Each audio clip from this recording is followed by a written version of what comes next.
الحمد لله الذي خلق اللوح والقلم وعلم الإنسان ما لم يعلم، والصلاة والسلام على سيدنا ومولانا محمد الذي أرسل إلى العرب والعجم، وعلى آله وأصحابه الذين هم وقور العلم والحكم، صلى الله تعالى عليه وسلم تسليما كثيرا كثيرا. أما بعد فأعوذ بالله من الشيطان الرجيم. بسم الله الرحمن الرحيم. عبس وتولى أن جاءه الأعمى وما يدريك لعله يزكى أو يذكر فتنفعه الذكرى. أما من استغنى فأنت له تصدى وما عليك ألا يزكى. صدق الله العظيم. اللهم صل على محمد وعلى آل محمد كما صليت على إبراهيم وعلى آل إبراهيم إنك حميد مجيد.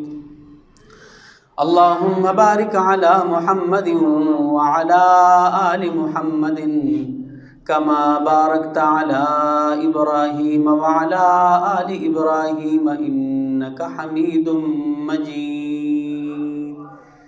صدق الله العظيم.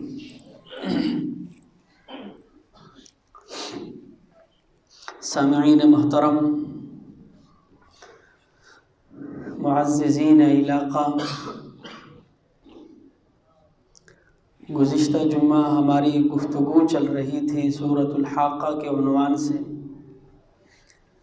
انشاءاللہ اس جمعے سورۃ العبسہ جو قرآن کریم کے آخری سپارے کی تیسری صورت ہے. سورۃ عما یتساءلون نازعات کے بعد سورۃ العبسہ کے نام سے آتی ہے. یہ مکی دور کی صورت ہے اور صورتوں کی ترتیب سے دیکھا جائے تو 80واں نمبر بنتا ہے اس کا، اور نزول کے ترتیب سے دیکھا جائے تو 24ویں نمبر پر یہ صورت نازل ہوئی تھی. اس کا ایک رکوع ہے، 42 اس کی آیتیں ہیں، اور 133 اس کے کلمات ہیں، اور 553 اس کے حروف ہیں. اس کا ایک نام سورۃ العبسہ ہے جو مشہور ہے. علامہ آلوسی رحمۃ اللہ علیہ نے اس کے چند نام اور بھی ذکر کیے ہیں. سورۃ الصاخہ، جیسا کہ اس کی آیت کے اندر بھی ذکر آئے گا، فَإِذَا جَاءَتِ الصَّاخَّةُ، اس نام سے بھی اس کو نام دیا گیا. اور سورۃ الاعمى بھی اس کو کہا جاتا ہے. عبس وتولى ان جاءه الاعمى، تو اس کو سورۃ الاعمى بھی کہا جاتا ہے. تو یہ چند نام انہوں نے اس سورۃ العبسہ کے علاوہ بھی ذکر کیے ہیں. بہرحال یہ سورت ہمیں کئی قسم کے اسباق دیتی ہے. حضور صلی اللہ علیہ وسلم پر اس سورت کے اندر عتاب کیا گیا. اللہ رب العزت کی طرف سے ڈانٹ اور ناراضگی کا پہلو اور ناراضگی کا اظہار کیا گیا. اب اس کا سورت کا جو ترجمہ ہے اور جس طرح کہ اللہ رب العزت نے الفاظ اتارے ہیں، تو اگر اس کا ترجمہ ہوں بہوں کیا جائے تو زبان لڑکھڑاتی بھی ہے، لیکن اگر اس سے گریز کیا جائے تو جو اللہ رب العزت بتانا چاہتے ہیں، جو مفہوم جو سمجھانا چاہتے ہیں بعینہ، وہ اس طریقے سے پھر ادا نہ ہو سکے گا. تو یہ سورت عبس وتولی ان جاءہ الاعمی، اس کا شان نزول یہ ہے کہ حضور صلی اللہ علیہ وسلم کے پاس آپ علیہ الصلاۃ والسلام مکہ کے جو بڑے مشرکین تھے، ابو جہل تھا، عتبہ تھا، ولید تھا، ربیعہ تھا، شیبہ تھا، اور ایک روایت کے مطابق حضرت عباس بن ابو طالب بھی تھا، کیونکہ یہ تب تک ابھی مسلمان نہیں ہوئے تھے۔ تو یہ سارے جو بڑے بڑے مشرکین تھے یہ رسول اللہ صلی اللہ علیہ وسلم کے پاس جمع ہو کر آئے۔ ایک موقع تھا، آگے پیچھے رسول اللہ صلی اللہ علیہ وسلم ایک ایک کے پاس جاتے، تو آج موقع تھا کہ یہ سارے مشرکین ایک ہی محفل میں جمع بیٹھے تھے، اور اللہ کے نبی صلی اللہ علیہ وسلم نے اس موقع کو غنیمت جانا کہ ان مشرکین کے ساتھ بات کی جائے اور ان میں سے شاید کوئی مسلمان ہو جائے، اور اس کے مسلمان ہونے سے فائدہ یہ ہوگا کہ ایک تو یہ خود جہنم سے بچ کے جنت میں جانے والے بن جائیں گے، اور دوسرا جو مظلوم مسلمان ہے، مکہ کے غریب فقیر، اور جن پر روز تکلیفیں اور روز مارا جاتا ہے، تکلیفیں برداشت کرتے ہیں، تو جب یہ بڑے ہی اسلام کے اندر آ جائیں گے تو ان لوگوں پر سے تکلیفیں ختم ہو جائیں گی۔ یہی مقصد تھا۔ لیکن اس میں رسول اللہ صلی اللہ علیہ وسلم کو اللہ رب العزت کی طرف سے عتاب کیوں کیا گیا؟ اب آپ علیہ السلام بیٹھے، ان کو جو ہے وہ دعوت دے رہے ہیں، اتنے میں عبس وتولی ان جاءہ الاعمی، عبس وتولی کہ آپ علیہ السلام کے چہرے پر، ماتھے پر بل پڑ گئے، چین بجبیں ہوئے، جو انہوں نے ترجمہ کیا کہ آپ علیہ السلام کے پیشانی پر بل پڑ گئے اور پیٹ پھیر لی۔ آپ علیہ السلام نے پیٹ پھیر لی، کیوں؟ ان جاءہ الاعمی، جب حضور صلی اللہ علیہ وسلم کے پاس ایک نابینا صحابی آئے۔ حضور بیٹھے ہوئے ہیں، ایک صحابی آئے اور اونچی آواز سے کہنے لگے، علمنی یا رسول اللہ علمک اللہ، آپ مجھے سکھا دیجئے اس علم میں سے کچھ جو آپ کو اللہ رب العزت نے سکھا رکھا ہے۔ اب حضور ان کے ساتھ ان کی گفتگو چل رہی ہے، بڑے بڑے سردار بیٹھے ہوئے ہیں، اور یہ نابینا صحابی ایک تو آنکھوں سے بھی نابینا تھے، اور بعض روایت کے مطابق مسلمان ہو چکے تھے، جو مضبوط روایت ہیں، اور بعض کے مطابق ابھی مسلمان نہیں ہوئے تھے، جو شاذ روایت ہیں، کہ یہ بھی اسلام کی طرف راغب تھے، ان کی چاہت تھی۔ لیکن جو مضبوط روایت ہیں، جو اکثر ہے، اس سے پتہ چلتا ہے کہ یہ مسلمان ہو چکے تھے، اور ایک تڑپ تھی دل کے اندر کہ میں اسلام کو زیادہ سے زیادہ سمجھوں۔ تو یہ رسول اللہ صلی اللہ علیہ وسلم کی ابھی گفتگو چل رہی تھی، اور یہ صحابی آ کر کہنے لگے، علمنی یا رسول اللہ، علمنی یا رسول اللہ، تو آپ علیہ السلام کے ماتھے پر بل پڑ گئے کہ یہ صحابی مجھے اس وقت جو تنگ کر رہا ہے، تو یہ اگر بعد میں کسی اور وقت آ جاتا، ابھی میری گفتگو چل رہی ہے ان مشرکین کے ساتھ، اس کے اندر خلل پڑ رہا۔ تو اللہ کے نبی صلی اللہ علیہ وسلم کو یہ ناگوار گزرا، اوپر سے اللہ کو رسول اللہ صلی اللہ علیہ وسلم کا یوں پیٹ پھیر لینا اللہ کو ناگوار گزرا، تو اللہ نے آیت اتار دی۔ اس سے قبل یہ یاد رکھیں کہ انبیاء علیہ السلام معصوم ہوتے ہیں، معصوم عن الخطا ہوتے ہیں، ان سے کوئی خطا نہیں ہوتی، کوئی بھول، کوئی خطا، کوئی گناہ ان کی زندگی سے نہیں ہو سکتا۔ ہاں، اب یہ جو جس کو خطا کہا گیا ہے، جس پر اللہ کی طرف سے عتاب اور اللہ کی طرف سے ڈانٹ ہوئی ہے، تو یاد رکھیں کہ خطا دو قسم کی ہوتی ہے، ایک ہوتی ہے خطا عن الشر، من جانب الشر اور من جانب النفس، اور دوسری خطا ہوتی ہے خطا من جانب الخیر۔ خطا انبیاء کی ذات سے خطا من جانب الشر اور من جانب النفس ممکن ہی نہیں ہے کہ خطا بھی کرے اور نیت بھی اس کے خطا کی ہو، نیت کے اندر بھی فتور ہو، جو کام غلط ہو رہا ہے اس کے اندر ان کے ساتھ ساتھ نیت کے اندر فتور ہو، ایسا ان کی زندگی سے ممکن نہیں ہے۔ اس کو کہتے ہیں خطا من جانب الشر۔ انبیاء اس سے محفوظ ہیں، انبیاء اس سے محفوظ ہیں۔ اور خطا من جانب الخیر کیا ہوتی ہے؟ حدود اعتدال سے تجاوز کرنا، کہ اللہ رب العزت نے ایک چیز کی حد بندی کر دی ہے، اس سے انسان خیر کے اندر، جائز اور مطلوب کام کے اندر جب اس کے اندر تجاوز کرتا ہے اس کو کہتے ہیں خطا من جانب الخیر۔ جیسے کہ اب عیسائیوں کے مذہب میں یہ رہبانیت اللہ کی طرف سے نہیں تھی، لیکن ان لوگوں نے محبت کے اندر اور غلوب کے اندر آ کے اپنے اوپر یہ خود بخود طاری کر دی یہ چیز کہ رہبانیت اختیار کر لی، دن رات بھوکے پیاسے بیٹھنا، جنگلوں میں رہنا، بیوی بچوں کو چھوڑ دینا، کیوں؟ عبادت کے اندر مشغول ہونا۔ حالانکہ یہ من جانب اللہ تھی نہیں، لیکن ایک چیز عبادت مطلوب چیز تھی، محبوب چیز تھی، اس کے اندر غلوب ان لوگوں نے اختیار کر لیا، اور یہ ہوا ہے۔ لیکن انبیاء سے نہیں، ہم انبیاء کی مثال اس میں بھی نہیں دے سکتے، غیر انبیاء سے، مثلا صحابہ ہیں۔ اب رسول اللہ صلی اللہ علیہ وسلم کے زمانے میں 3 صحابہ آئے، ازواج مطہرات جو تھی ان سے رسول اللہ صلی اللہ علیہ وسلم کی زندگی کی معلومات لی۔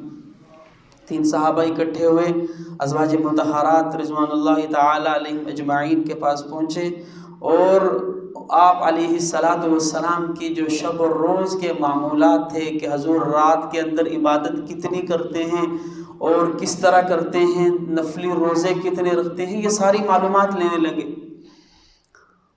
تینوں پر عبادت کا غلبہ بہت زیادہ ہو چکا تھا۔ اب معلومات لی تو ان کے توقع سے کم نکلی کہ رسول اللہ صلی اللہ علیہ وسلم جو ہے وہ ازواج مطہرات نے بتایا کبھی سوتے بھی ہیں، کبھی رات کو اٹھ کر نفل پڑھ لیتے ہیں، کبھی نفلی روزہ رکھ لیتے ہیں، کبھی چھوڑ دیتے ہیں، کبھی افطار کر لیتے ہیں۔ تو ان تینوں جو 3 صحابہ تھے ان کو یہ معمولات کم لگی، تو انہوں نے آپس میں یہ مشورہ کیا کہ رسول اللہ صلی اللہ علیہ وسلم تو معصوم عن الخطا ہے، وہ نہ بھی کرے ان کے کوئی گناہ نہیں ہے، وہ نہ بھی کرے ان کا کوئی گناہ نہیں ہے، وہ تھوڑی بھی کرے ان کے لیے کافی ہے، لیکن ہمارے لیے یہ کم ہے۔ تو کیا کیا جائے؟ اب یہ من جانب الخیر کے اندر حدود سے تجاوز کیا جا رہا ہے، عبادت ہے۔ اب ایک نے کہا کہ میں آج کے بعد کبھی رات کو نہیں سوؤں گا، بستر کے ساتھ میری کمر نہیں لگے گی، میں ساری رات جب تک میں زندہ ہوں میں ہر رات نفل پڑھا کروں گا۔ دوسرے نے کیا کہا؟ دوسرے نے کہا کہ میں آج کے بعد کبھی افطار نہیں کروں گا، کہ روزانہ روزہ رکھوں گا۔ تیسرے نے کہا کہ میں ابھی کنوارا ہوں، شادی نہیں کی، تو شادی کر کے میں اس جو ہے وہ گھر بیوی بچوں کے چکر میں پڑ جاؤں گا، عبادت نہ ہو سکے گی مجھ سے، تو لہٰذا میں ساری عمر ایسا ہی رہوں گا اور عبادت کرتا رہوں گا۔ اب رسول اللہ صلی اللہ علیہ وسلم کو اس چیز کی خبر ہوئی کہ 3 صحابہ نے اس طرح کی قسمیں کھائی ہیں، تو آپ علیہ السلام نے تینوں کو بلایا اور بلا کر بٹھایا اور فرمایا کہ تم اللہ کی قسم میں تم تینوں سے زیادہ متقی اور تقوی والا ہوں، اور اللہ کی قسم میں تم تینوں سے زیادہ اللہ سے ڈرنے والا ہوں۔ تم نے کیا سمجھ رکھا ہے؟ ڈانٹ ڈپٹ کی ان کو آپ علیہ السلام نے منع کیا اور فرمایا کہ میری سنت یہ ہے کہ میں رات کو سوتا بھی ہوں، میں کبھی اٹھ کر نماز بھی پڑھ لیتا ہوں، میں کبھی روزہ بھی رکھ لیتا ہوں، کبھی چھوڑ بھی دیتا ہوں، میں نے ایک نہیں میں نے کئی شادیاں کی ہوئے، میں اپنی زندگی بسر کر رہا ہوں۔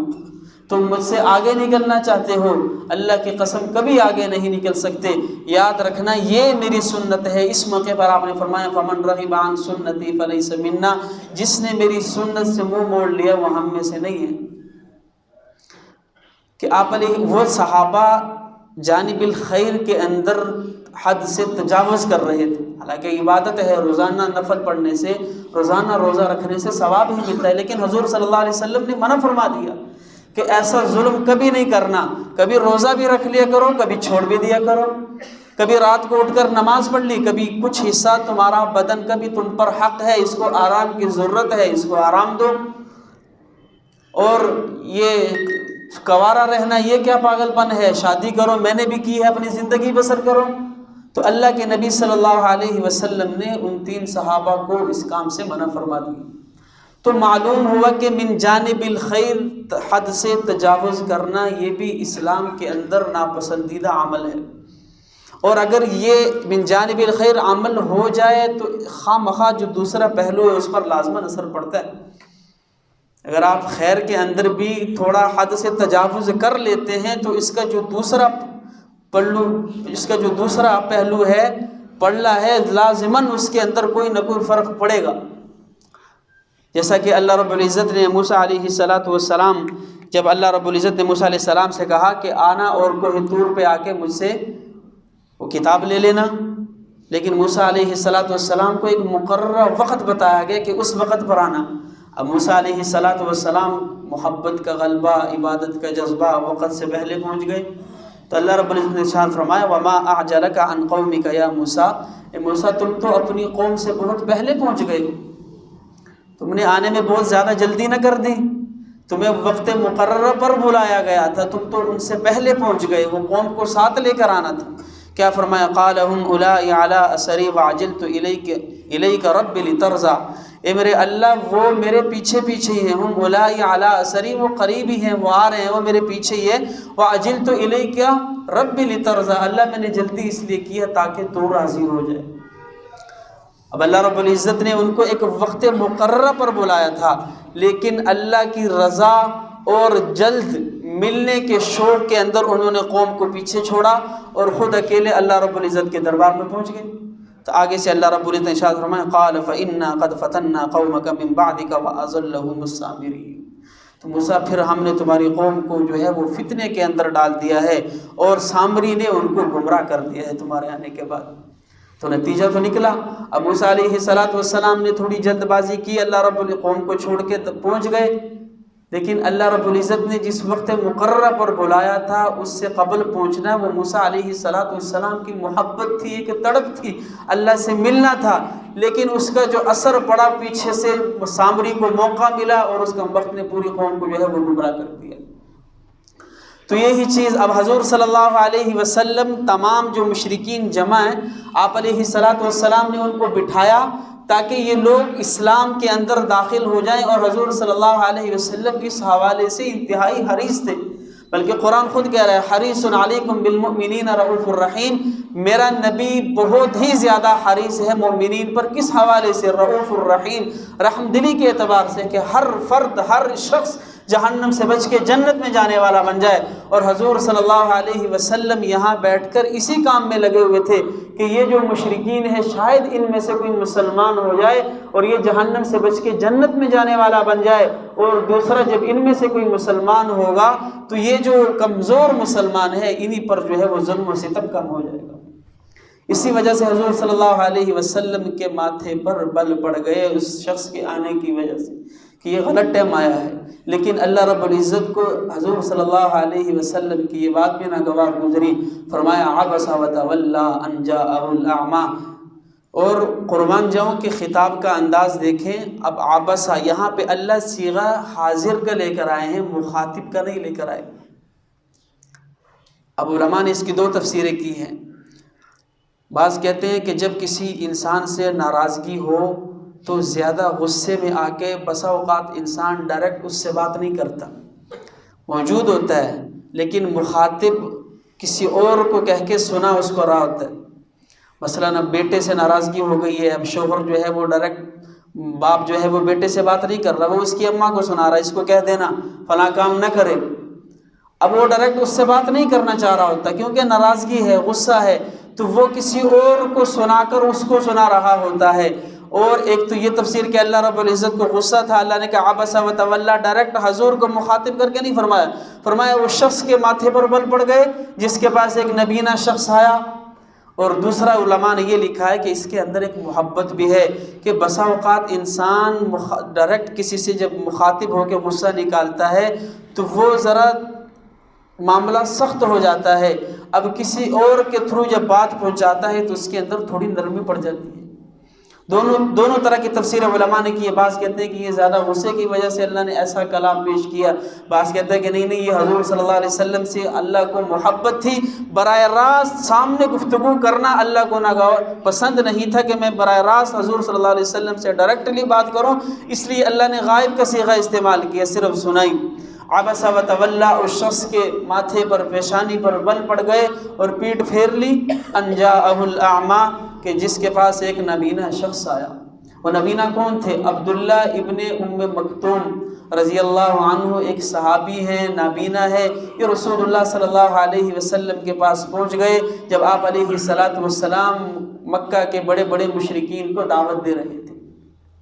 بعض فرماتے ہیں کہ یہ ان کی اماں کا نام تھا ام مکتوم، ان کی طرف منسوب ہیں، اور بعض نے لکھا ہے کہ ان کی دادی کا نام تھا جو زیادہ شہرت یافتہ تھی، تو یہ جو لقب ہے ام مکتوم عبداللہ، یہ ان کی طرف منسوب ہے۔ بہرحال دونوں روایتیں ملتی ہیں۔ تو عبداللہ ابن ام مکتوم رضی اللہ عنہ آئے اور فرمانے لگے، علمنی یا رسول اللہ، مجھے وہ علم سکھا دیجئے جو اللہ نے آپ کو سکھا رکھا ہے۔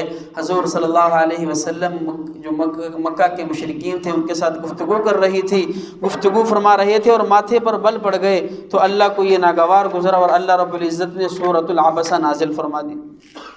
عبس و تولا ان جاءہ الاعمی وما یدریک لعلہ یزکا، ماتھے پر بل پڑ گئے اور پیٹھ پھیر لیا آپ علیہ السلام نے جب ان کے پاس ایک نابینا شخص آیا۔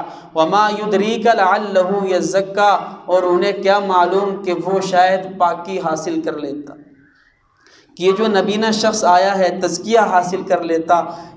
یہ آپ کی جب آپ کے پاس آیا، آپ اس کو نصیحت کرتے، آپ اس کے ساتھ گفتگو کرتے، تو یہ ایک پاکی حاصل کر لیتا۔ اور جنہوں نے کہا ہے کہ یہ عبداللہ ابن مکتوم ابھی مسلمان نہیں ہوئے تھے، وہ اسی آیت سے استدلال کرتے ہیں کہ پاکی تبھی حاصل کی جاتی ہے جب انسان پہلے سے مشرک ہو۔ فرمایا کہ ہو سکتا ہے کہ یہ عبداللہ ابن مکتوم بھی ابھی تک مسلمان نہیں ہوئے تھے، لیکن اکثر مفسرین کہتے ہیں کہ یہ مسلمان ہو چکے تھے۔ آگے اللہ رب العزت نے ارشاد فرمایا، او یذکر فتنفعہ الذکریٰ، اور آپ کی ہوئی نصیحت اس کو فائدہ پہنچاتی۔ اگر آپ اس نابینا صحابی کو نصیحت کرتے تو یقیناً یہ نصیحت ان کو لازماً فائدہ پہنچاتی۔ آپ ان کو کر رہے ہیں، اس سے پتہ چلتا ہے کہ ان کو کوئی فائدہ نہیں پہنچائے گی۔ اللہ کے علم میں تو تھا کہ جن کے ساتھ آپ گفتگو کر رہے ہیں یہ قطعاً مسلمان نہیں ہوں گے، اور جو آپ کے پاس طلب لے کر آیا ہے اگر بجائے ان کے آپ اس کے ساتھ گفتگو کر لیتے تو شاید آپ کی یہ گفتگو اس کو کچھ نہ کچھ فائدہ پہنچا دیتی۔ اما من استغنا فانت له تصدی، اب یہاں سے ذکر ہو رہا ہے ان کفار کا کہ جو آپ سے استغنا حاصل کر رہے ہیں، آپ ان کے پیچھے جا رہے ہیں، وہ آپ سے آگے آگے نکل رہے ہیں۔ فانت له تصدی، آپ ان کے پیچھے پڑ گئے ہیں۔ جو لوگ آپ سے ملنا ہی نہیں چاہتے، آپ کی بات سننا ہی نہیں چاہتے، آپ کے قریب آنا ہی نہیں چاہتے، آپ کیوں ان کے پیچھے پڑے ہوئے ہیں؟ فرمایا وما علیک الا یزکا، اور آپ پر فرض نہیں ہے، لازم نہیں ہے کہ آپ جو ہے وہ آپ پر، یہ اللہ رب العزت نے اس آیت سے یہ ارشاد فرمایا کہ آپ پر لازم نہیں ہے کہ آپ ان کو دین کے اندر لے کر آئیں۔ آپ کا کام ہے نصیحت کرنا، آپ نے نصیحت کر لی، اگر وہ نہیں مانتے، دین کی طرف نہیں آتے، تو یہ اس پر آپ کو غمزدہ ہونے کی کوئی ضرورت نہیں ہے، اس پر پریشان ہونے کی ضرورت نہیں ہے۔ آپ کا کام تھا کہ آپ نے ان کو بتا دیا اللہ کی وحدانیت کے بارے میں، آپ نے ان کو بتا دیا میں اللہ کا رسول ہوں۔ اگر تو وہ لوگ بات مانتے ہیں ٹھیک ہے، نہیں مانتے تو آپ نے پیچھے نہیں پڑنا، اور جو آپ سے استغنا حاصل کر رہے ہیں ان کے در پہ بار بار نہیں جانا۔ آپ کے پاس جو طلب لے کر آ رہے ہیں، جیسا کہ عبداللہ ابن ام مکتوم، ان کو آپ علیہ السلام سے کہا جا رہا ہے کہ آپ ان کو وقت دیں، آپ کی نصیحت ان کو فائدہ دے گی۔ وَأَمَّا مَنْ جَاءَكَ يَسْعَىٰ، یہاں سے فرمایا کہ وہ شخص جو آپ کے پاس دوڑتا ہوا آیا ہے، طلب لے کر آیا ہے، سعیٰ یسعیٰ، جس سے سعی بھی نکلا ہے، جب انسان جاتا ہے حج عمرہ کرنے کے لیے جسے دوڑ کہتے ہیں، تو یہ یسعیٰ، یہ نبینا صحابی ایک تڑپ لے کر آئے تھے، دوڑ کر آئے تھے۔ فرمایا جو آپ کے پاس دوڑ کر آیا ہے، وَأَمَّا مَنْ جَاءَكَ يَسْعَىٰ، تڑپ لے کر آیا ہے، حالت اس کی یہ ہے وَهُوَ يَخْشَىٰ، کہ وہ ڈرتا بھی ہے۔ اس سے قبل جو کفار ہیں، نہ تو وہ تڑپ لے کر آئے ہیں، نہ وہ آپ کے پاس خود آئے ہیں، نہ ان کے دلوں کے اندر خوف ہے، نہ ڈر ہے۔ آپ ان کے پیچھے پڑے ہوئے، ان کو چھوڑیے، آپ اس کو توجہ دیجئے۔ وَأَمَّا مَنْ جَاءَكَ يَسْعَىٰ وَهُوَ يَخْشَىٰ، جو آپ کے پاس دوڑ کر آیا ہے، حالت اس کی یہ ہے کہ وہ اللہ سے ڈرتا بھی ہے۔ فَأَنْتَ عَنْهُ تَلَهَّىٰ، آپ اس سے بیزاری حاصل کر رہے ہیں، آپ اس سے جو ہے وہ غفلت برت رہے ہیں۔ تو یہ حضور صلی اللہ علیہ وسلم کو خطاب کیا گیا، خطاب کیا گیا، آپ علیہ السلام کو ڈانٹ دی گئی۔ اس سے ہمیں اس بات کا اور بھی اندازہ ہوتا ہے کہ دین کے اندر، دعوت کے اندر علماء ہو، مبلغ ہو، کوئی بھی ہو، تفریق نہیں ہے۔ ایک طرف مالدار آ جائے، ایک طرف غریب آ جائے، تو غریب کو چھوڑ کر ساری توجہ مالدار کو دینا، امیر کو دینا، صاحب حیثیت کو دینا، صاحب عہدے والے کو دینا، اور غریب کی طرف نظر نہ کرنا جو آپ کے پیچھے پڑا ہوا ہے، آپ سے سیکھنا چاہتا ہے، آپ کے پاس بیٹھنا چاہتا ہے۔ ان کو تو جو ہے وہ مولوی صاحب نظر انداز کر رہے ہیں، مبلغ صاحب نظر انداز کر رہے ہیں، لیکن جو دنیا دار ہیں، عہدے والے ہیں، ان کے پیچھے پڑے ہوئے ہیں، ان کو وقت دے رہے ہیں۔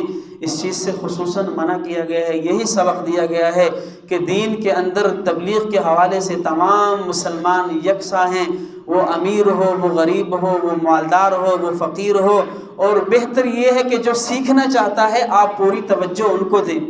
ایک آدمی سیکھنا ہی نہیں چاہتا دین، ایک آدمی کے اندر تڑپ ہی نہیں ہے، ایک آدمی کے اندر طلب ہی نہیں ہے، تو آپ جو ان کے پیچھے پڑے ہوئے ان کو چھوڑیے۔ آپ دوسری طرف جو غریب ہے، فقیر ہے، معذور ہے، لیکن طلب لے کر بیٹھے ہوئے ہیں، تو آپ کا کام یہ ہے کہ آپ ان کو دین سکھائیں۔ مالدار آ جائے تو غریب کو پیچھے کر دیا، آپ تھوڑی دیر بیٹھے، میں ان کے ساتھ تھوڑی گفتگو کر رہا ہوں۔ خصوصاً اس چیز پر توجہ دی گئی ہے۔ آپ علیہ السلام کا تو یہ مقصد قطعاً نہیں تھا۔ حضور صلی اللہ علیہ وسلم کی تو تڑپ تھی کہ یہ لوگ جہنم سے بچ کے جنت کے اندر جانے والے بن جائے۔ اس وجہ سے عبداللہ ابن مکتوم کو آپ علیہ السلام ان کا آنا آپ علیہ السلام کو ناگوار گزرا، لیکن دراصل سبق یہ ہے، ہمیں یہ سبق دیا جا رہا ہے کہ قطعاً آپ جب دین سکھانے کا معاملہ ہو تو آپ لوگوں نے ایسی تفریق نہیں کرنی۔ اور دوسرا اس سے علماء نے یہ لکھا ہے کہ یہ ڈانٹ دراصل حضور صلی اللہ علیہ وسلم کو نہیں دی جا رہی، یہ ان کفار کے لیے ہے۔ عموماً آپ نے دیکھا ہوگا کہ ایک استاد ہوتا ہے، چند اس کے شاگرد ہوتے ہیں، جس میں سے 2-4 کے اندر بڑی طلب ہوتی ہے سیکھنے کے لیے، اور 2-4 ایسے ہوتے ہیں جو نکمے ہوتے ہیں، جو سیکھنا ہی نہیں چاہتے، جو دور دور رہنا چاہتے ہیں، اور یہ جو 2-4 سیکھنے والے ہوتے ہیں یہ ان کے پیچھے پڑے ہوتے ہیں کہ آؤ بھائی تم بھی سیکھ لو۔ تو یہ استاد غصہ کرتا ہے بسا اوقات کہ تمہارا دماغ خراب ہے، پاگل ہو گئے ہو، جب وہ سیکھنا ہی نہیں چاہتے کیوں ان کے پیچھے پڑے ہو، چھوڑ دو ان کو، دفعہ مارو۔ تو یہ عموماً جب استاد ڈانٹ دے رہا ہے یہ اپنے ان طلباء کو نہیں دے رہا جو سیکھنے والے ہیں، یہ ڈانٹ دراصل ان کو دی جا رہی ہے جن کے اندر طلب ہی نہیں ہے، جن کے اندر تڑپ ہی نہیں ہے۔ یہ مخاطب ایک کو کیا جا رہا ہے لیکن سنائی دوسرے کو سنایا جا رہا ہے کہ جب ان کے اندر طلب ہی نہیں ہے، تڑپ ہی نہیں ہے، تو ان کو چھوڑو، کیوں سکھا رہے ہیں ان کو۔ تو حضور صلی اللہ علیہ وسلم کو مخاطب کر کے اللہ دراصل ان کفار کو ڈانٹ دینا چاہ رہا ہے۔ حضور سے کہا جا رہا ہے کہ جن کے اندر طلب ہی نہیں ہے، تڑپ ہی نہیں ہے، وہ دین کو سیکھنا ہی نہیں چاہتے، ان کو چھوڑیے۔ جن کے اندر طلب ہے، تڑپ ہے، سیکھنا چاہتے ہیں، آپ ساری توجہ ان پہ دیں۔ فرمایا فَأَنْتَ لَهُ تَلَهَّا، جن کے اندر طلب ہے آپ ان سے جو ہے وہ بیزاری اور غفلت برت رہے ہیں۔ کَلَّا إِنَّهَا تَذْكِرَةٌ، آگے ارشاد فرمایا کہ بے شک یہ قرآنی آیات ایک نصیحت ہے۔ فَمَنْ شَاءَ ذَكَرَ، پس وہ شخص جو چاہتا ہے کہ اس سے نصیحت حاصل کرے، فی صحف مکرمہ، قرآن کے حوالے سے اب گفتگو چل پڑی۔ یہ قرآن ایک مکرمہ، معزز، ایسا لکھا ہوا ہے جو مکرم ہے، معزز ہے۔ قرآن کریم کی جو آیتیں ہیں اللہ رب العزت اس کے بارے میں فرما رہے ہیں کہ یہ ایک معزز ہے، مکرم ہے۔ یہ جو لکھی ہوئی آیتیں ہیں، مرفوعۃ مطہرہ، بلند بالا ہیں، مطہرہ، پاک ہیں، بِأَيْدِي سَفَرَہ، ایسے ہاتھوں سے آئی ہیں جو نیک ہے۔ بِأَيْدِي سَفَرَہ، ایسے ہاتھوں سے آئی ہیں، بِأَيْدِي سَفَرَہ کِرَامٍ بَرَرَہ، جو نیک ہے، بزرگ ہے۔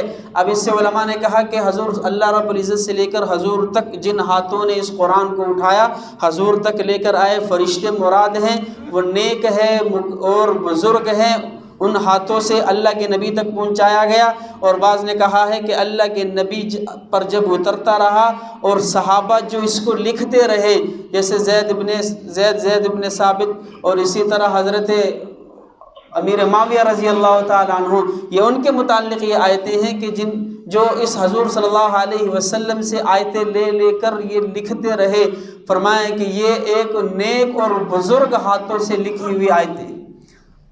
یہ اس سے صحابہ کا رتبہ اور خصوصاً حضرت امیر معاویہ رضی اللہ عنہ کا رتبہ بھی سمجھ میں آتا ہے کہ اللہ کے نبی صلی اللہ علیہ وسلم کو ان پر کس قدر اعتماد تھا کہ قرآن کریم جو قیامت تک کے لیے ہدایت ہے، حضور صلی اللہ علیہ وسلم نے لکھنے کا کام ان کے سپرد کر دیا تھا کہ قرآن اللہ کے نبی پر اتارا جاتا، اور حضور صلی اللہ علیہ وسلم چونکہ لکھنا نہیں جانتے تھے، آپ حضرت امیر معاویہ کو بلاتے، ان کو آیت سناتے اور وہ ان کو تحریر کے اندر لے آتے۔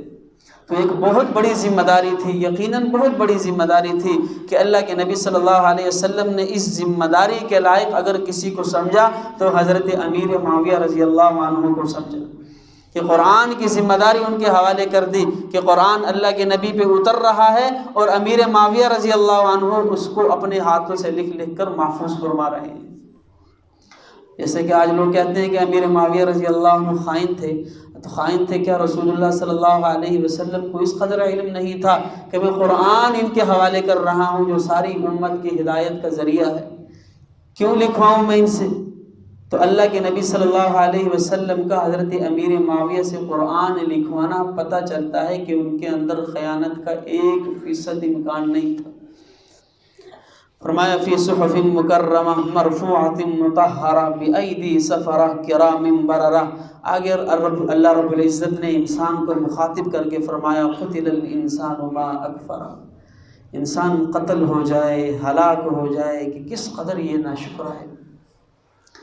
انسان قتل ہو جائے، ہلاک ہو جائے، کیوں؟ ما اکفرہ، یہ اپنے اللہ کا کس قدر ناشکرہ ہے۔ من ای شیء خلق، اللہ آگے احسان جتلا رہے ہیں کہ تو ذرا سوچ تو صحیح کس چیز سے تجھے پیدا کیا گیا۔ من ای شیء خلق، اس اللہ نے تجھے کس چیز سے پیدا کیا؟ خود ہی جواب دے دیا من نطفہ، تجھے ایک ناپاک گندے قطرے اور نطفے سے پیدا کیا گیا۔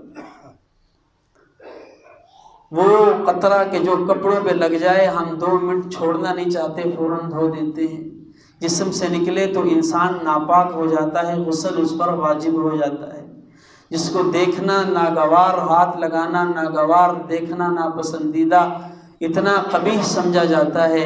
اللہ رب العزت انسان کی اوقات بتا رہے کہ اوقات تیری یہ ہے کہ تجھے اسی قطرے سے میں نے پیدا کیا ہوگا، اس سے گوشت کا لوتھڑا بنایا، پھر اس پر ہڈیاں لگائی، پھر مکمل وجود بنایا۔ سورۃ الطہر کے اندر جس طرح اللہ نے تفصیل بتائی، من ای شیء خلق من نطفہ، ایک گندے اور نطفے سے تجھے پیدا کیا ہے۔ خلقہ فقدرہ، جب وہ نطفہ اللہ نے ماں کے رحم کے اندر ٹھہرایا، جو لاکھوں قسم کے جراثیم تھے اس میں سے سارے ضائع ہو گئے، ایک جس سے تیرا وجود بننا تھا اللہ نے وہ ٹھہرایا، اس سے تیرا وجود بنایا۔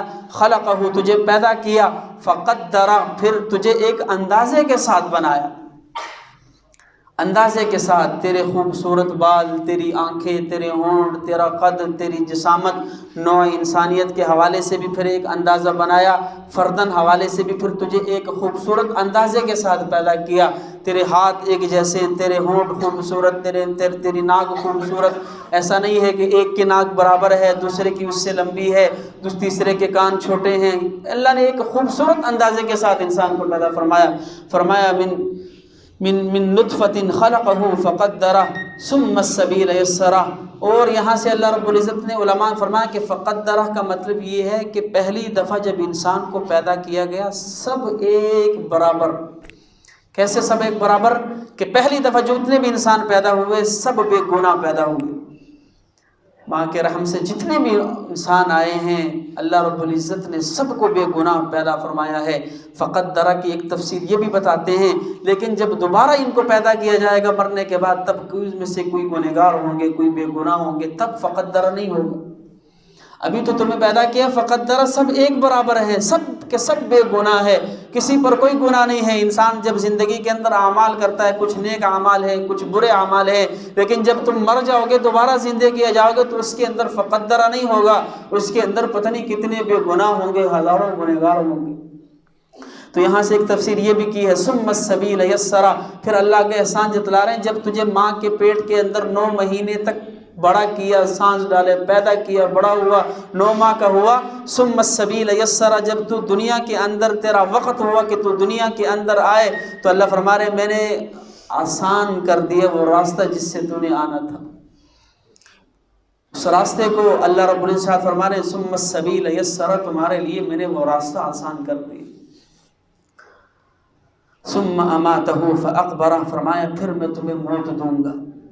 پیدا کیا، ماں کے پیٹ سے باہر نکالا، زندگی دی، جوانی دی، صحت دی، اس کے بعد فرمایا ثم اماتہ، پھر تم پر دوبارہ موت طاری کروں گا، اور مرنے کے بعد فرمایا فاقبرہ، پھر تمہیں قبر کے اندر رکھواؤں گا۔ قربان جاؤں، یہ بھی ایک احسان ہے۔ ایسا نہیں ہے کہ تمہیں یوں ہی پھینک دیا جائے گا، جیسے کہ بعض ہندو جلا دیتے ہیں پکڑ کے، اور بعض جو ہے وہ گدھوں کے سامنے پوری لاش ڈال دیتے ہیں۔ بے حرمتی نہیں ہوگی، فرمایا فاقبرہ، پھر تمہیں قبر کے حوالے کروں گا، مٹی کے اندر تمہیں دفن کروں گا معزز طریقے سے، احسن طریقے سے۔ ثم اذا شاء انشرہ، پھر یہاں پر اللہ رب العزت اس کفار کو مخاطب کر کے کہہ رہے ہیں کہ جس اللہ نے پہلی دفعہ نطفے سے پیدا کیا، ماں کے پیٹ سے باہر نکالا، پھر تم پر موت طاری کی، پھر تمہیں قبر کے اندر داخل کر دیا، جس اللہ نے پہلی دفعہ جب تمہارا وجود نہیں تھا تب بنانا مشکل تھا، یا اب جب وجود بن چکا ہے اس کو دوبارہ بنانا مشکل؟ فرمایا ثم اذا شاء انشرہ، ایک دفعہ جب تم نہیں تھے وہ تو سب سے مشکل تھا کہ تمہارا نقشہ بنایا، تمہیں پیدا کیا، جب وہ میرے لیے مشکل نہیں ہے، ثم اذا شاء انشرہ، پھر جب یہ اللہ چاہے گا تمہیں دوبارہ زندہ کر دے گا، تو یہ کون سا اس کے لیے مشکل ہے؟ کفار اصل میں انکار کرتے تھے اس چیز کا کہ اللہ رب العزت نے ہمیں پیدا تو ہوئے ہیں لیکن مرنے کے بعد دوبارہ کوئی زندگی نہیں ہے کیا؟ ہمارا یہ وجود جب راکھ بن جائے گا، مٹی ہو جائے گا، کچھ جو ہے وہ زمین کھا جائے گی، ہڈیاں ریزہ ریزہ ہو جائیں گی، کیا یہ ساری چیزیں دوبارہ زندہ ہوں گی؟ کیا یہ انسان دوبارہ زندہ ہوگا؟ یہ سارا وجود دوبارہ صحیح سالم بنے؟ تو اللہ رب العزت اس چیز کا جواب دینے ثم اذا شاء انشرہ، یہ اللہ پھر تمہیں دوبارہ زندہ فرمائے گا۔ کلا لما یقض ما امرہ، آگے اللہ فرما رہے ہیں کہ ہرگز نہیں، کیا ہو گیا ہے اس انسان کو، کیوں انکار کرتا ہے جو اللہ کی طرف سے اس کے پاس بات پہنچائی جاتی ہے؟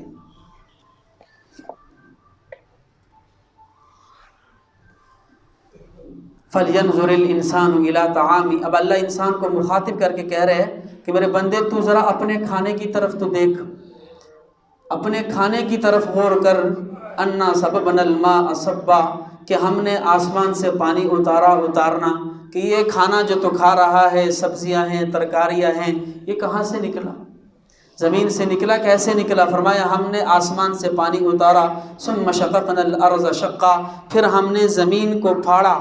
اب گندم کا ایک دانہ کسان ڈالتا ہے اور اللہ رب العزت اس ایک دانے کے اندر اتنی جان ڈالتے ہیں کہ کومپل بنتی ہے، اور وہ کومپل کے بچہ بھی اس کو پکڑ کے یوں مسلے تو مسل جائے، ختم ہو جائے، لیکن وہی کومپل ہلکی سی نرم سی بالکل نرم مزاج کی سخت زمین کو پھاڑتے ہوئے باہر نکل آتی ہے۔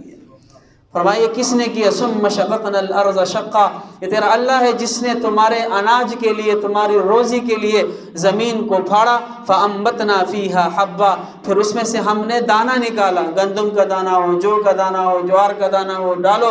اللہ فرما رہے ہیں میں نے اس کے لیے زمین کو پھاڑا تاکہ تمہارے لیے دانے نکلے، وعنبا وقضبا، اور انگور اور ترکاریاں، چونکہ عرب کے ہاں انگور بہت زیادہ تھا اور انگور سے متعارف تھے، اور وہ لوگ انگور سے اس لیے متعارف تھے کہ شراب پیا کرتے تھے انگور کی۔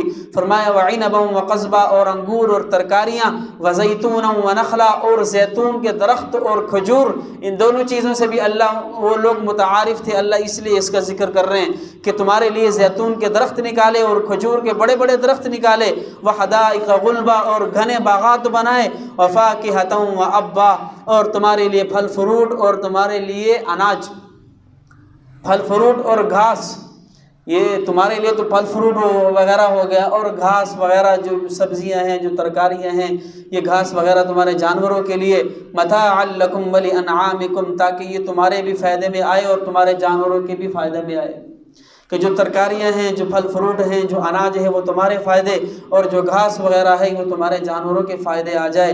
فَإِذَا جَاءَ، یہاں سے اب اللہ نے آگے دوبارہ قیامت کے ذکر شروع کر دیا۔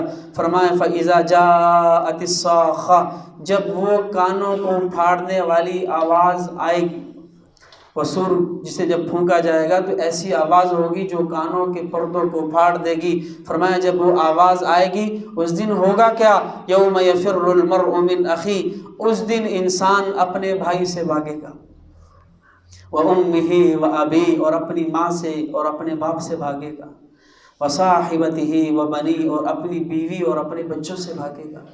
آج انسان کو بڑی محبت ہوتی ہے، بڑے دعوے ہوتے ہیں، میں اپنا باپ دعوے کرتا ہے کہ میں اپنے بیٹے کے لیے جان دے دوں گا، بیٹا دعویٰ کرتا ہے میں اپنے باپ کے لیے سب کچھ قربان کر دوں گا، بیوی دعویٰ کرتی ہے میں شوہر کے لیے سب کچھ لٹا دوں گی، لیکن اللہ ارشاد فرما رہے ہیں کہ وہ ایسا سخت دن ہوگا یوم یفر المرء من اخی، کہ انسان اپنے بھائی سے بھاگے گا۔ کیوں بھاگے گا؟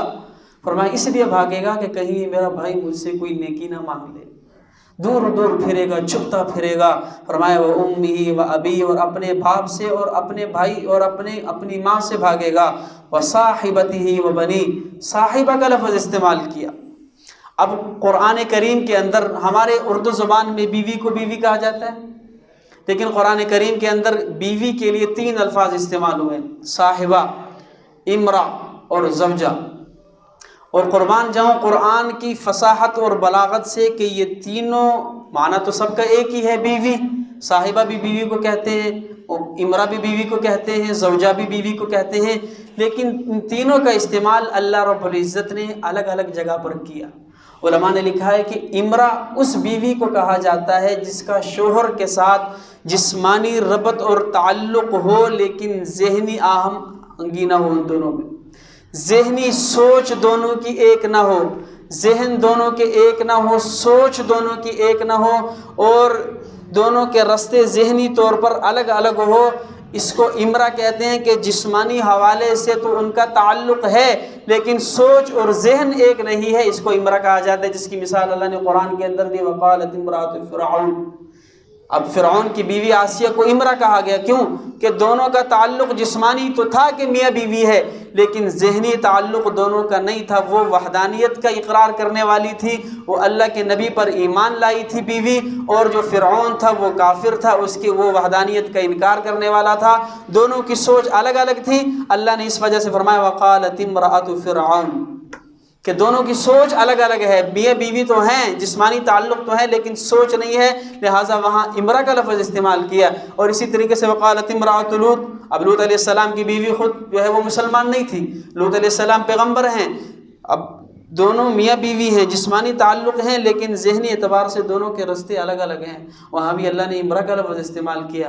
وقالت امرأۃ نوح، نوح کے لیے بھی امرا، نوح علیہ السلام پیغمبر ہیں، نبی ہیں، بیوی ایمان نہیں لائی۔ اب دونوں کی سوچ الگ الگ ہے لیکن جسمانی تعلق ہے، جسمانی تعلق کی وجہ سے اللہ نے دونوں کے لیے امرا استعمال کیا، لیکن ذہنی تعلق نہیں تھا، اللہ نے وہاں پر امرا استعمال کیا۔ اور زوجہ اس بیوی کو کہا جاتا ہے کہ جس کا شوہر کے جسمانی تعلق کے ساتھ ساتھ ذہن بھی ایک ہو، سوچ بھی ایک ہو، جیسا کہ آدم علیہ السلام کی بیوی وَقُلْنَا يَا آدَمُ اسْكُنْ أَنْتَ وَزَوْجُكَ الْجَنَّةَ۔ اب آدم علیہ السلام بھی پیغمبر ہے، بیوی بھی ان پر ایمان لائی ہوئی ہے، دونوں کی سوچ اور دونوں کا ذہن ایک ہے، وہاں اللہ نے بیوی کے لیے زوجہ کا لفظ استعمال کیا۔ اسی طرح ہمارے نبی کے لیے وَقُلْ لِأَزْوَاجِكَ وَبَنَاتِكَ، حضور علیہ السلام کو جو بیویاں تھیں جب ان کا تذکرہ آیا تو اللہ نے وہاں امرا کا لفظ استعمال نہیں کیا، زوجہ کا لفظ استعمال کیا۔ کیوں کہ حضور کا جسمانی تعلق کے ساتھ ساتھ دونوں کی سوچ، میاں بیوی کی سوچ اور ان کی ذہنیت ایک تھی۔ تیسرا ہے صاحبہ، صاحبہ اس بیوی کو کہا جاتا ہے کہ جس کا شوہر کے ساتھ نہ جسمانی تعلق ہو نہ ذہنی تعلق ہو۔ اللہ نے اپنی ذات کے لیے نہ امرا کا استعمال کیا نہ زوجہ کا استعمال کیا، صاحبہ کا استعمال کیا، کہ امرا اور زوجہ تو ان بیویوں کو کہا جاتا ہے جس کے شوہر کے ساتھ کچھ نہ کچھ تعلق ہوتا ہے، لیکن تمہارا اللہ وہ ہے وَلَمْ تَكُنْ لَهُ صَاحِبَةٌ، جس کی کوئی صاحبہ بھی نہیں ہے، کہ امرا اور زوجہ کا پھر بھی کوئی نہ کوئی ربط ہوتا ہے شوہر کے ساتھ، اللہ کے لیے تو صاحبہ بھی نہیں ہے، کہ اللہ بیوی سے، بچوں سے، ہر چیز سے پاک ہے۔ اور صاحبہ کا لفظ اللہ نے یہاں پر قرآن کریم کے اندر استعمال کیا مرد کے لیے، کب؟ فرمایا قیامت کے دن تو یوم یفر المرء من اخیہ وامہ وابیہ وصاحبتہ وبنیہ۔ اللہ نے یہاں پہ امرا اور زوجہ نہیں کہا کہ قیامت کے دن اتنا سخت ہوگا کہ امرا تو اس بیوی کو کہتے ہیں جس کو جسمانی تعلق یاد ہو، وہ اتنا سخت دن ہوگا کہ تمہاری بیوی بھول جائے گی کہ اس کے ساتھ میرا دنیا کے اندر کوئی جسمانی تعلق تھا۔ زوجہ بھی استعمال نہیں کیا، فرمایا اس کو پتہ ہوتا ہے کہ میرا شوہر کے ساتھ جسمانی اور ذہنی تعلق تھا، وہ بھی بھول جائے گی۔ فرمایا قیامت کے دن کے لیے تمہاری بیویاں زندگیاں ایسے ہو جائیں گی جیسے صاحبہ تھی کہ ان کو یہ بھی یاد نہیں رہے گا کہ اس کے ساتھ کبھی میرا جسمانی اور ذہنی تعلق تھا کہ نہیں تھا۔ فرمایا صاحبہ، نہ تو ان کو جسمانی تعلق یاد رہے گا نہ ان کو ذہنی تعلق یاد رہے گا، وہ تمہیں جانتی تک نہ ہوں گی کہ یہ میرا شوہر ہے جس کے ساتھ دنیا کے اندر میں نے بڑے بڑے وعدے کیے تھے۔ فرمایا وَأُمِّهِ وَأَبِيهِ وَصَاحِبَتِهِ وَبَنِيهِ لِكُلِّ امْرِئٍ مِّنْهُمْ يَوْمَئِذٍ شَأْنٌ يُغْنِيهِ۔ اس دن ہم میں سے ہر ایک کا حال ایسا ہوگا کہ دوسروں سے استغنا حاصل کرے گا، بھاگتا پھرے گا کہ یہ میرے قریب نہ آئے۔ وجوہ یومئذ مسفرہ، میرا اللہ فرما رہے ہیں بعض چہرے ایسے ہوں گے کہ اس دن خوبصورت کھل کھلاتے ہوئے روشن چہرے، مسفرہ روشن کو کہتے ہیں کہ ان لوگوں میں بعض چہرے ایسے ہوں گے جو روشن ہوں گے، کھل کھلانے والے، مسکراہٹ والے، ضاحکۃ مستبشرہ، ہنسنے والے، بشارت دیے ہوئے چہرے ہوں گے۔ جیسے کسی انسان کو خوشی کی بشارت دی جاتی ہے اور اس کے چہرے پر ایک تاثر ہوتا ہے خوشی کا، فرمایا ان کو جب خوشی کی بشارت دی گئی ہوگی تو ان کے چہروں سے واضح طور پہ معلوم ہو رہا ہوگا کہ یہ شخص کامیاب شخص ہے، ان کے چہروں سے معلوم پڑ رہا ہوگا، چہروں پر ہنسی ہوگی۔ فرمایا وَوُجُوهٌ يَوْمَئِذٍ عَلَيْهَا غَبَرَةٌ، اور کچھ چہرے ایسے ہوں گے جن پر غبار پڑا ہوا ہوگا، پشیمان، پریشان، جیسے کسی انسان پر بڑی آفت آئی ہو، زبان سے کچھ نہ کہہ رہا ہو لیکن اس کا چہرہ بتاتا ہے کہ یہ شخص اس وقت کتنا پریشان ہے۔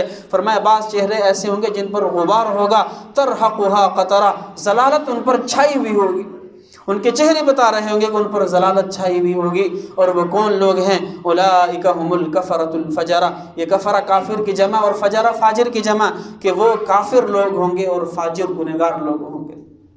تو اللہ رب العزت ہمیں اس دن کی تکالیف سے، ان کفار اور فجار اور جو ہے وہ غبرہ والے چہروں سے اللہ ہماری حفاظت فرمائے، اور اللہ رب العزت ہمیں نیک لوگوں کے اندر شمار فرمائے، اور دنیا اور آخرت کے اندر اللہ رب العزت ہمیں بھلائیاں نصیب فرمائے۔ انشاءاللہ یہ سلسلہ اسی طرح چلتا رہے گا، اور اگلا جمعہ مفتی صاحب کا ہے، اس کے بعد انشاءاللہ ترتیب یہ ہوگی کہ ہم قرآن کریم کے حوالے سے سورت کا ترجمہ، تفسیر، اور اس میں اللہ رب العزت ہم تک کیا پیغام پہنچانا چاہتے ہیں، تو انشاءاللہ اسی پر گفتگو ہوتی رہے گی۔